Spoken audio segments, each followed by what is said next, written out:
Bonjour. Bonjour Jess. Bonjour Jess. Mais t'es malade ou quoi? On va où? Je sais pas, on va où? Bah d'accord là. Comment ça on va faire ça? Mais fais-toi. C'est vrai, oui. On va à Dakar. On va construire une bibliothèque pour les enfants. C'est même très joyeux, très joyeux. Ouais, un peu fatigué. Mais posez dans les rues. Ah, il fait trop froid ici. Avec notre association Évidence, et après plus d'un an de collecte et d'action pour récolter des fonds lors de divers événements, nous partons ce lundi 17 février 2014 pour un voyage de 17 jours à Dakar au Sénégal. Notre projet est de soutenir l'école Gibraltar 2 dans sa réhabilitation suite aux fortes pluies qui l'ont abîmée en 2012 et d'encourager son développement. Nous sommes 10 dans le groupe.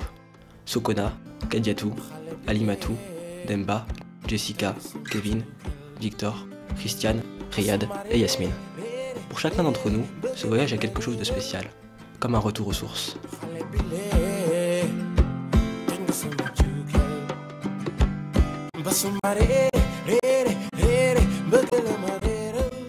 L'arrivée à Dakar est exceptionnelle.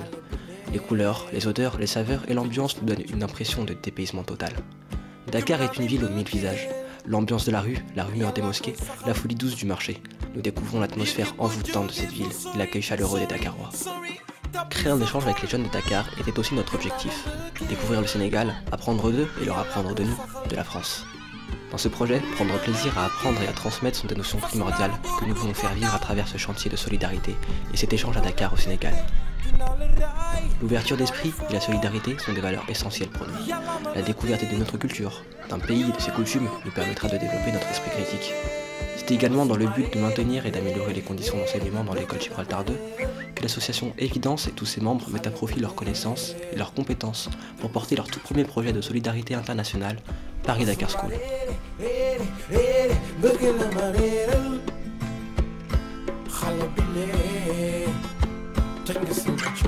Nous arpentons cette ville et commençons à la connaître. À force de se perdre, on retombe toujours sur nos pattes.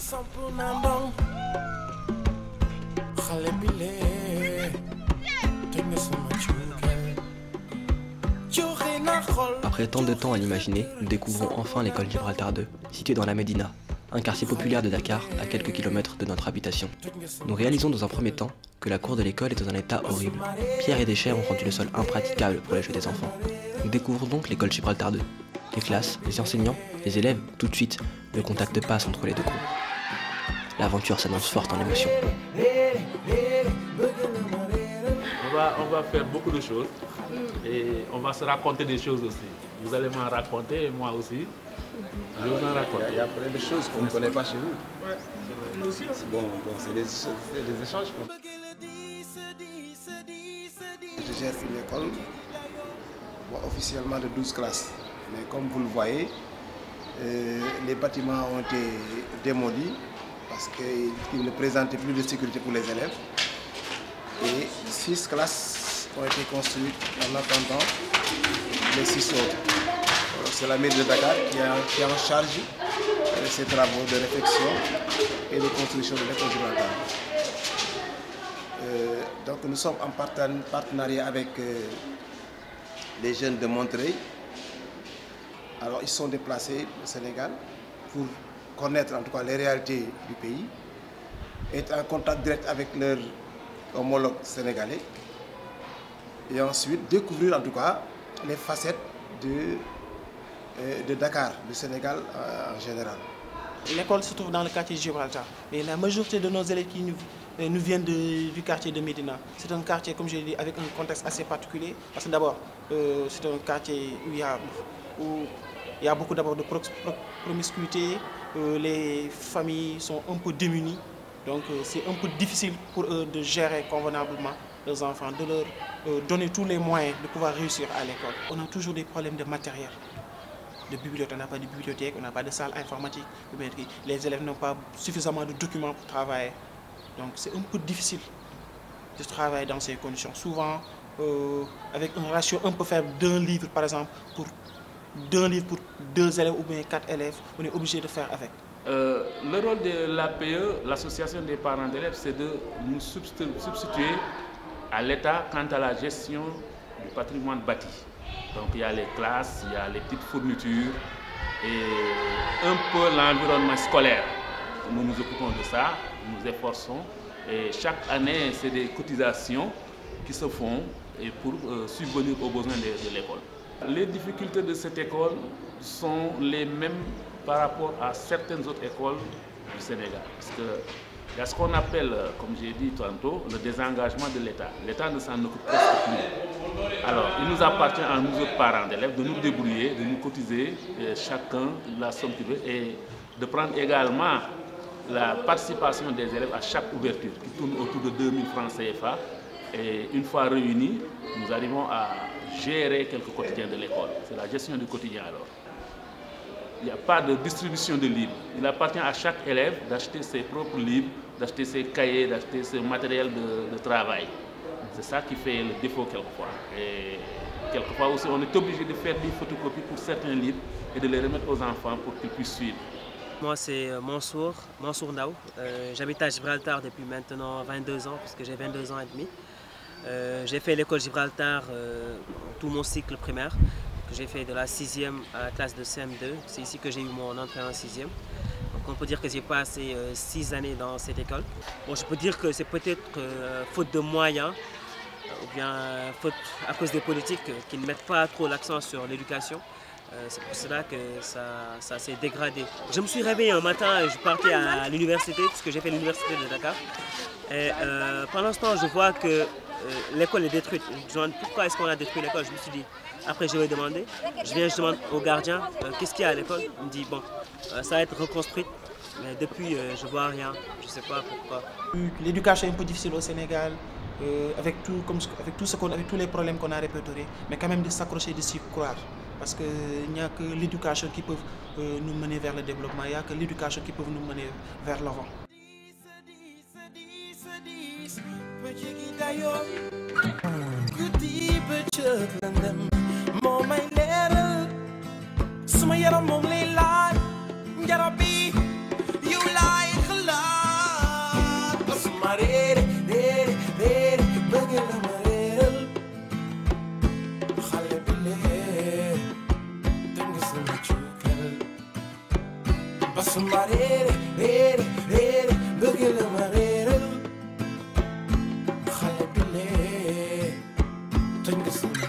Après une première visite et une expertise avec l'équipe pédagogique de l'école, nous décidons de commencer notre projet par un nettoyage intensif de la cour de récréation.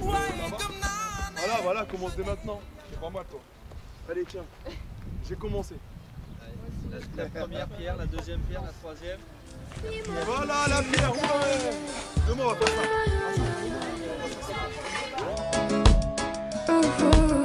maa ngi bind lettre di ko yónnee futur président bu Sénégal. yow mi bëgg nekk sama président maa ngi lay bind lettre bi lee di la xamal li ma bëgg. yow mi bëgg nekk sama président bëgg naa ndox muy wàlla courant bu doy ak leer tali yu liis hôpitaux yu doy école bu baax ak liggéey. yow mi bëgg nekk sama président maa ngi lay bind lettre bi lee di la xamal li ma bëgg. yow mi bëgg nekk sama président bëgg naa gis béykat di bay sàmmkat di sàmm bu ko defee kenn du xiif kenn du jooy suñu Sénégal neex ñun de xale yi ñooy avenir bi waay lu koy defaat moom ngeen war a seet waay lu ko yàq ngeen maytu ko waay dem ci kanam waay. yow mi bëgg nekk sama président maa ngi lay bind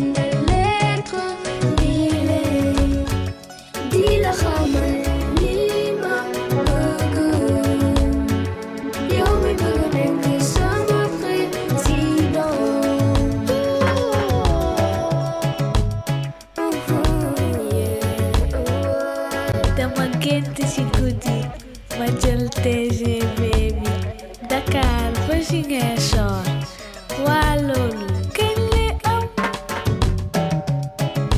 I love Sénégal yow mi bëgg nekk sama président maa ngi lay bind lettre bi lee di la xamal li ma bëgg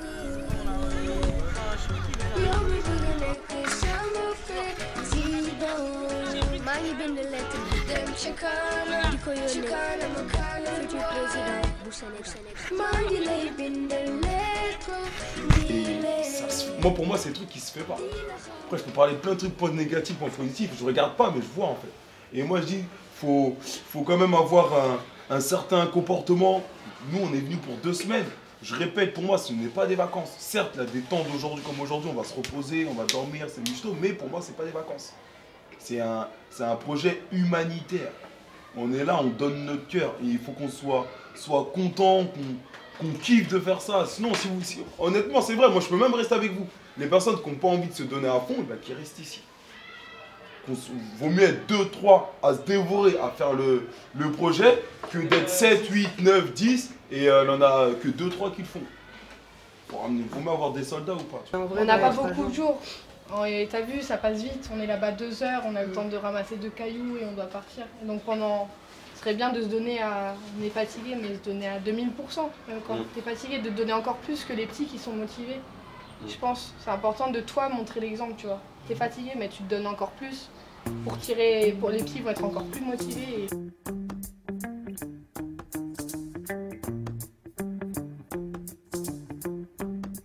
On n'est pas en France du tout, on n'est pas à Paname, on a des kilomètres et des kilomètres, donc il faut profiter le moment, parce que le jour où on va arriver en France, je vous le jure, vous allez regretter.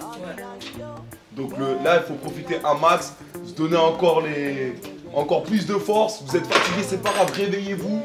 Parce qu'arrive un moment donné en France, vous allez dormir tout seul, vous allez vous réveiller tout seul. Oh, la routine, oh, on va reparler.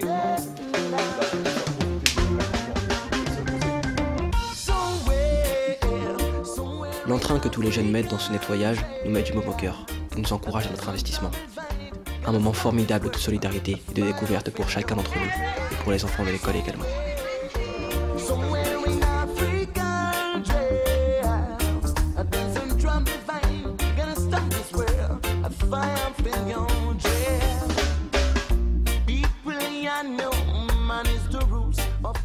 Après plusieurs jours, la cour est enfin dégagée.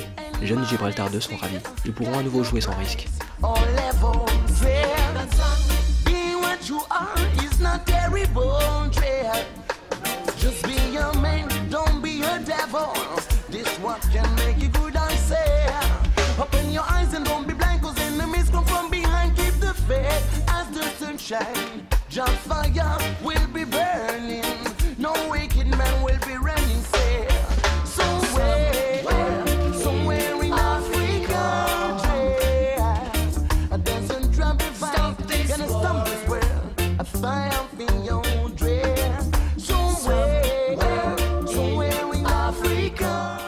Les jours suivants, nous formons au sein de notre équipe des groupes de 2 et nous proposons aux jeunes de l'école des activités de loisirs. Ce sont les serres, relais en équipe, le facteur, dessiner c'est gagner, jeux de mime et le pendu. Les jeunes de Gibraltar sont ravis d'apprendre nos jeux et de les partager ensemble. Pendant ce temps-là, Yasmine organise avec un ouvrier local la construction d'étagères pour chaque classe de l'école. Ainsi, les livres que nous avons collectés trouveront leur place au sein de chaque classe.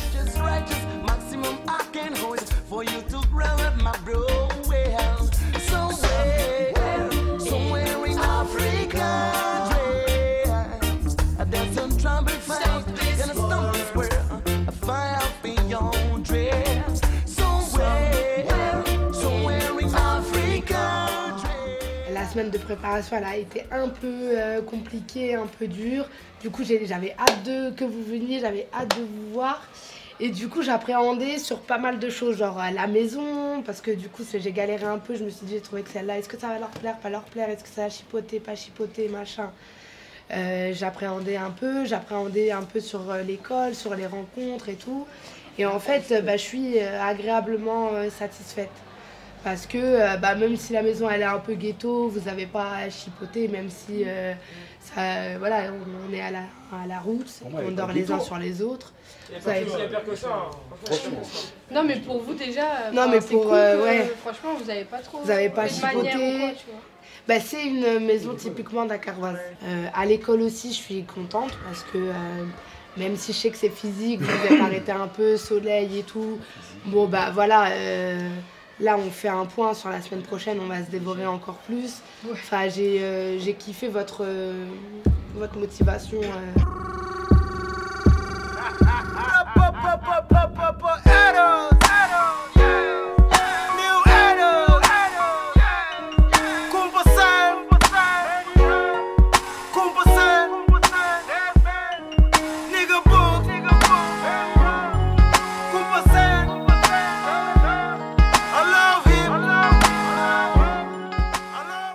Aujourd'hui, nous allons à l'île de Gorée. C'est l'histoire du Sénégal, l'histoire de l'Afrique, l'histoire qu'il faut connaître. L'histoire de la colonisation française, c'est aussi notre histoire. L'île de Gorée était un des principaux endroits d'où étaient déportés les esclaves capturés sur la côte ouest de l'Afrique. Durant les siècles passés, plusieurs millions d'Africains ont été arrachés à l'Afrique de l'Ouest pour être vendus ou utilisés en tant qu'esclaves en Amérique et en Europe essentiellement. Notre guide nous fait visiter l'île de Gorée, le Grand Canon, les alentours et la maison des esclaves. Sur le chemin, il nous raconte en détail l'histoire de son île. La première chapelle de Gorée en 1481 et c'est là où Vasco de Gama a transité en 1502 pour partir sur les côtes indiennes. Géographiquement parlant, les côtes sénégalaises se situent en plus en pointe sur les côtes américaines.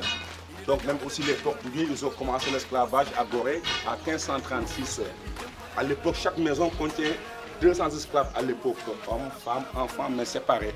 Il restait 3 mois pour les sélectionner. Et ils partent vers les Amériques, Brésil, Cuba, Haïti ou les Antilles. À l'époque, ils les séparaient. Voilà. Même tu peux retrouver toute une famille, le père, la mère et les enfants, mais séparés. Et pour partir, ça dépendait des acquéreurs. Voilà, ça veut dire le papa sur la Louisiane, aux USA, la mère au Brésil et l'enfant Haïti ou les Antilles. Et la séparation était totale.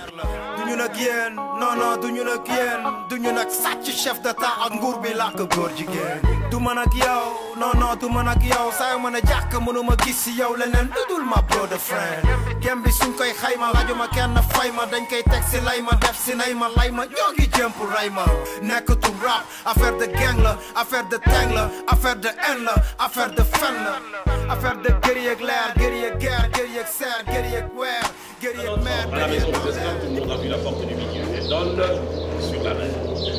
Elle est dite porte du voyage, centre de tout. Les esclaves, lorsqu'ils partaient, c'est donc par ce couloir qu'ils avaient été amenés vers les bateaux. Celui qui franchissait la porte vers la mer ne revenait alors jamais plus. Passer la porte, l'esclave devait monter sur un petit pont construit à l'aide du bois de roulier, le bois de palmier que vous verrez sur le temps de la feuille. Et la fonction du pont avait été de permettre à l'esclave de passer de la maison à bord de petites barques qui lui fait décocher de le chercher pour l'amener vers le bateau alors amarré au plus bateau. Chaque maison à bord de mer à Gorée, c'est de l'esclaverie à l'époque. Pour cela, donc à l'époque, chaque jour j'étais des gens à la mer. Dans ces bâtisses, malades, abolisants étaient jetés à la mer. Là qui restait à l'époque. C'est pour cela 6 millions sont morts de privation pour de mauvais traitements.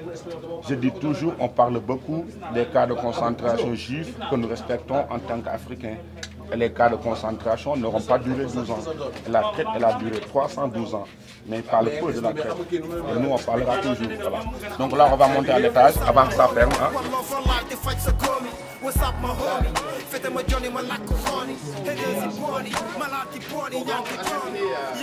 Sans enfants dans cette cellule.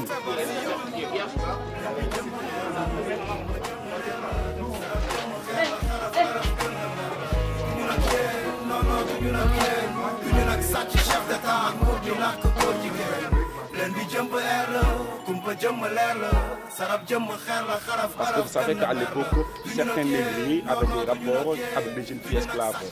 Et quand le compte de la jeune fille en grossesse, elles étaient mises en liberté. Parce que l'enfant métisse jouissait des droits citoyens français. C'est pour cela, avant, c'est un intérêt pour les jeunes filles de se donner aux négriers pour être libres. Sinon, aussi actuellement, à Gorée, tout le monde vit de la pêche et du tourisme. Pas d'activité. On a 3 écoles. On a l'école maternelle, l'école primaire et une collège.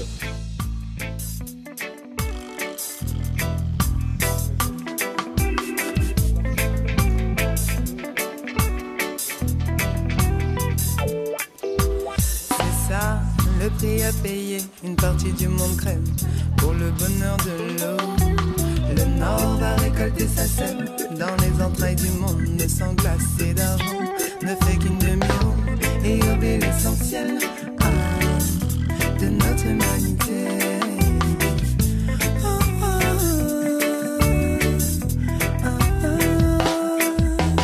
Toi qui n'as pas si froid, réveille-toi, préoccupe-toi de ton frère, l'homme dans sa main. Tu ne vas pas. Monsieur, moi aussi je veux celui-là avec le nom des gens de ma famille. Toi qui n'as pas si froid, réveille-toi, préoccupe-toi de ton frère, l'homme dans sa main. Tu ne vas pas qu'autour de toi, ça déconne. Hey.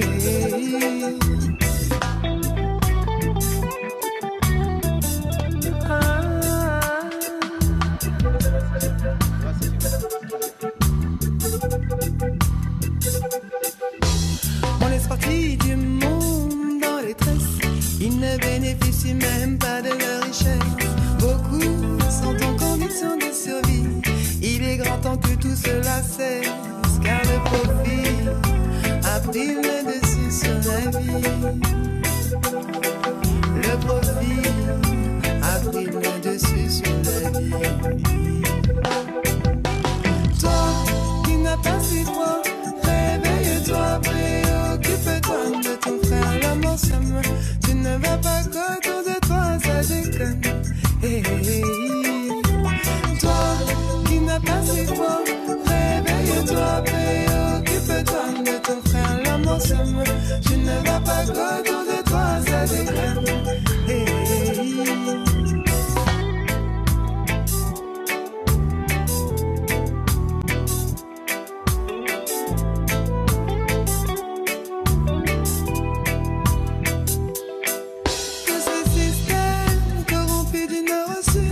Laisse mourir hommes, femmes et enfants. Un cercle infernal où personne n'est égal, où peu importe qui crève la dalle, tant que Babylone s'en sort avec ses balles.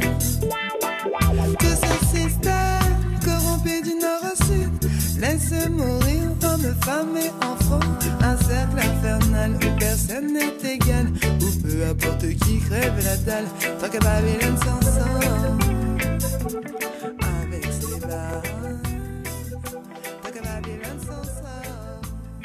Cette journée restera à jamais gravée au plus profond de nous. Nous rentrons à Dakar avec plein d'images dans la tête et une meilleure conscience de l'histoire avec un grand H. Nous rencontrons aujourd'hui M. Djiby Diakhaté, sociologue reconnu et professeur à l'IAM, Institut africain de management. Il partage avec nous quelques réflexions sur la vie et le Sénégal. Il y a eu l'esclavage qui a amputé le Sénégal de ses ressources humaines les plus valides. L'esclavagiste venait prendre les hommes les plus robustes et les utiliser dans le cadre de l'agriculture, etc. Alors en son temps, un pays comme le Sénégal avait essentiellement comme activité économique l'agriculture, l'élevage et la pêche.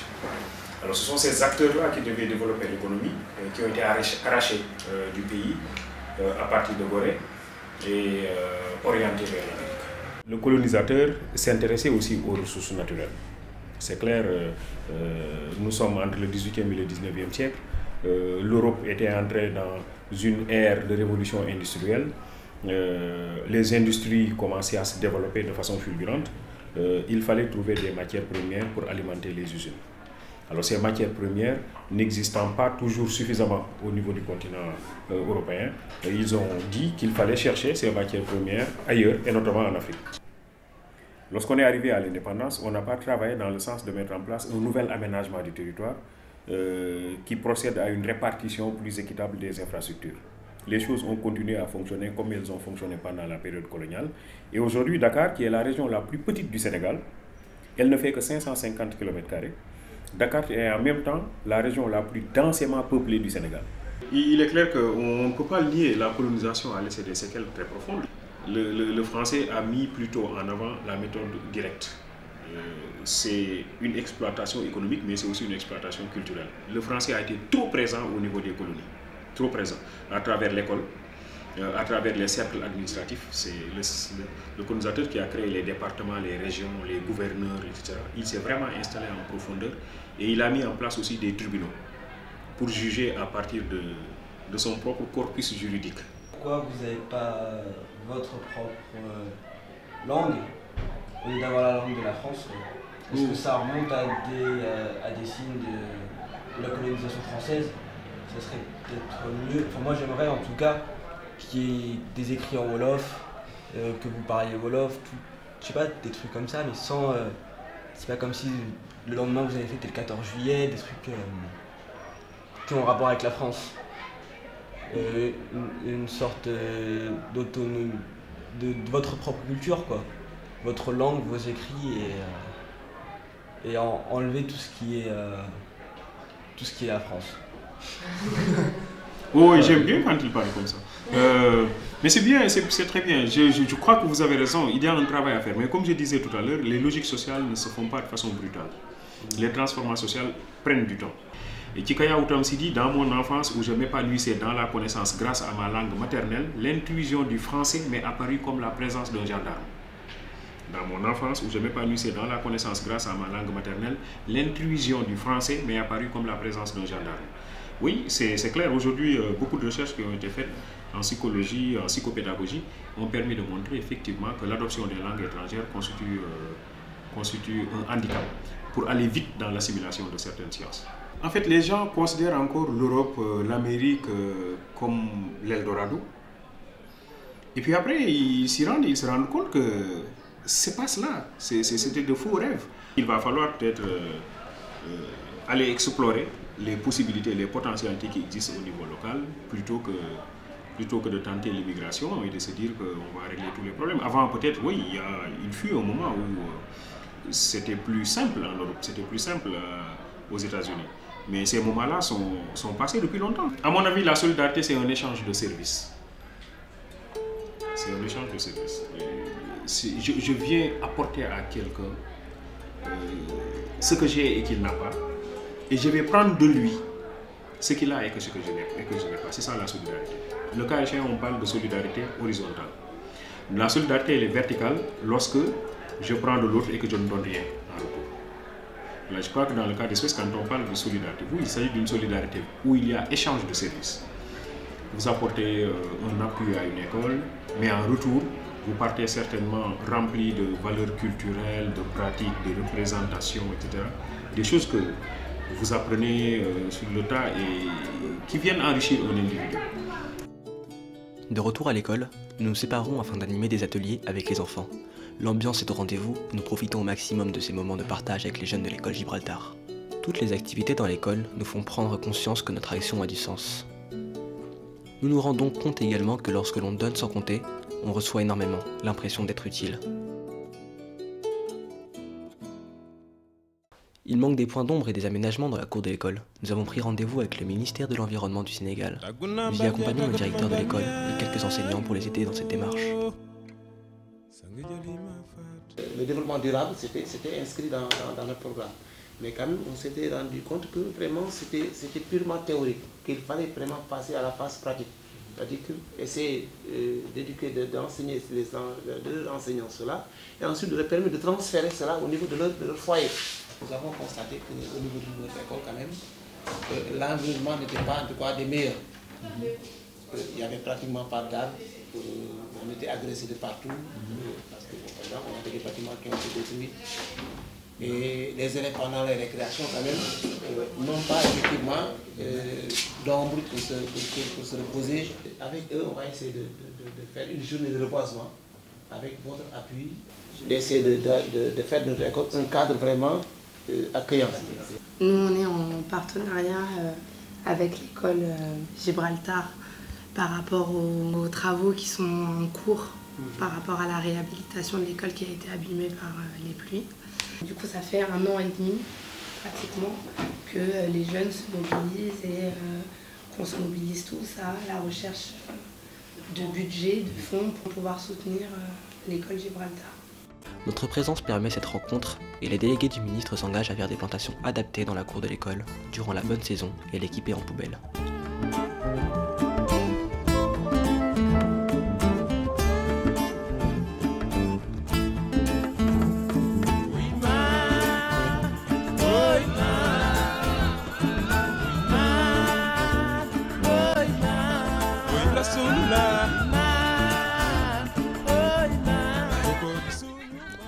derniers jours pour multiplier les activités et les rencontres.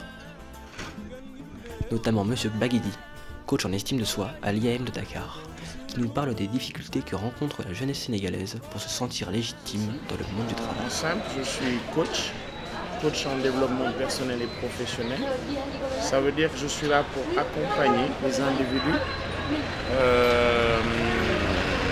et les collectifs afin qu'ils se sentent mieux avec eux-mêmes au niveau personnel et professionnel. Je me donne comme objectif de les amener à se réconcilier avec l'estime de soi.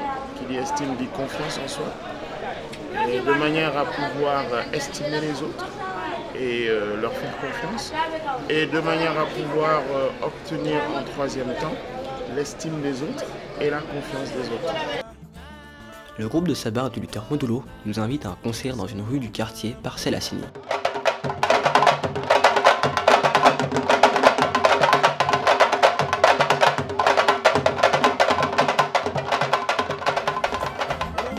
Une troupe de théâtre locale qui propose des ateliers d'improvisation ouverts à tous, c'est avec plaisir que nous nous mêlons aux comédiens présents. Comment tu parles comme ça? Hein?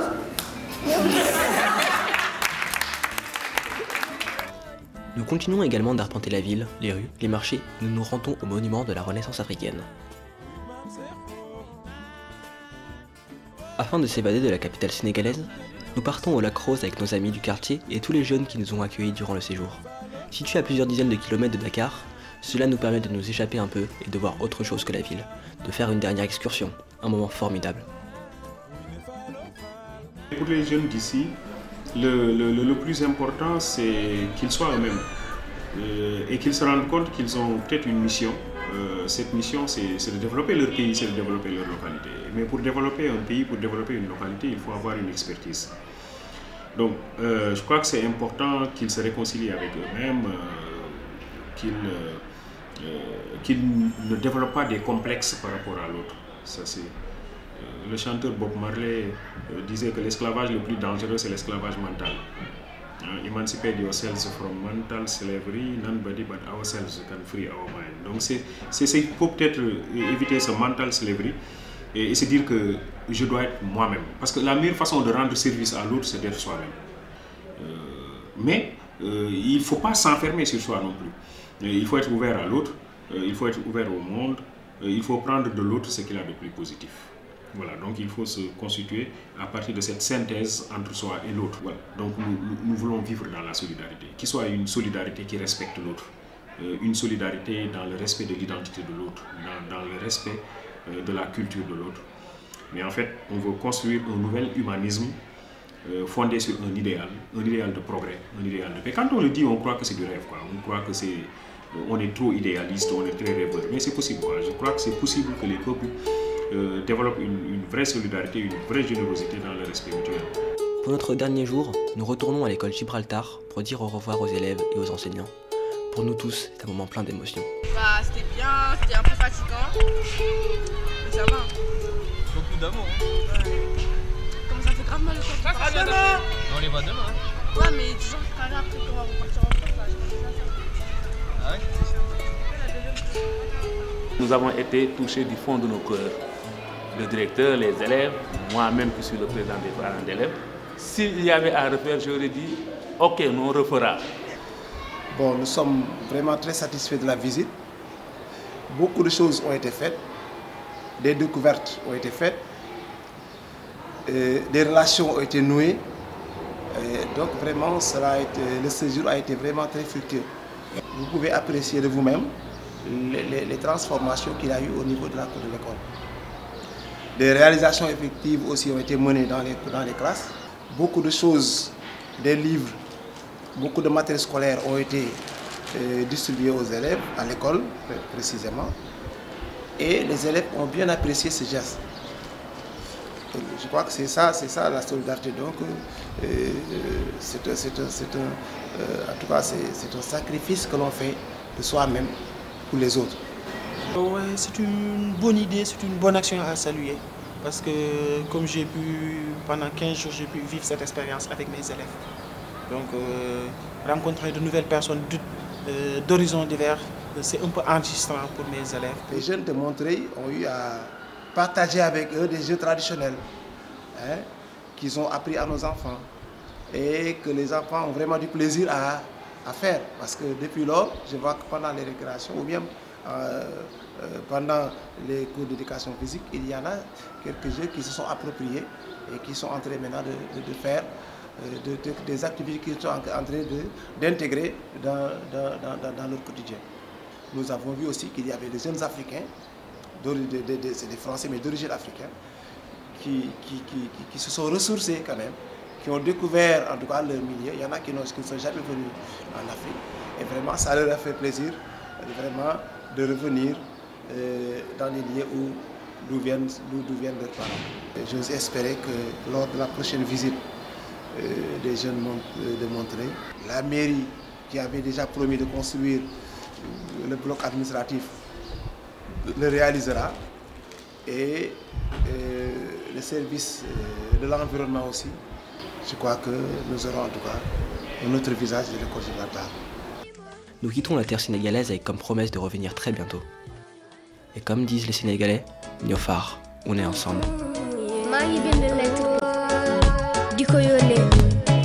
Futur président du Sénégal. Yow mi bëgg nekk sama président. Maa ngi lay bind lettre bile di la xamal li ma bëgg. Yow mi bëgg nekk sama président. Bëgg naa ndox.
Et ce n'est que le début, je crois bien, parce que chacun de nous a un rôle particulier à faire, c'est-à-dire de raffermir ses relations.